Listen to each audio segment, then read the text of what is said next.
BJP మీరు గొప్పగా గర్వంగా చెప్పింది కదా చంద్రశేఖర్ గారు, ఒక ఓటు రెండు రాష్ట్రాలు తీర్మానం మేం చేసినాం, కాకినాడ తీర్మానం మొదలని చెప్పిండ్రు కదా.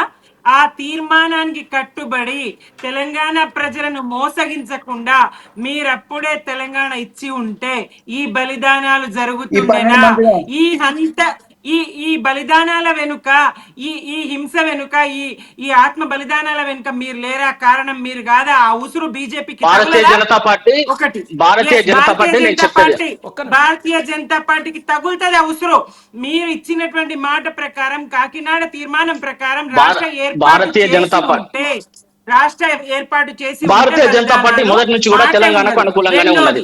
పార్లమెంట్ లో నుంచి తెలంగాణ గల్లీ నుంచి తెలంగాణకు అనుకూలంగానే వ్యవహారం చేసింది, అనుకూలంగానే మాట్లాడింది, ఉద్యమంలో కూడా తెలంగాణ పక్షాన నిలబడ్డది. అయితే 2009 తెలంగాణ ఉద్యమానికి సంబంధించి 2009 డిసెంబర్ 9లో చిదంబరం గారు చేసినటువంటి ప్రకటన ఏదైతుందో తెలంగాణ రాష్ట్రాన్ని సాకారం చేస్తున్నామని చెప్పి మరుసటి రోజు తెలంగాణ రాష్ట్రాన్ని సాకారం చేస్తున్నటువంటి అంశాన్ని వెనక్కి తీసుకున్న కారణంగా తెలంగాణ రాష్ట్రంలో ఉన్నటువంటి వందలాది మంది విద్యార్థులు, వేలాది మంది ఈ చంద్రబాబు కాదా? చంద్రబాబు చంద్రబాబు కాదా?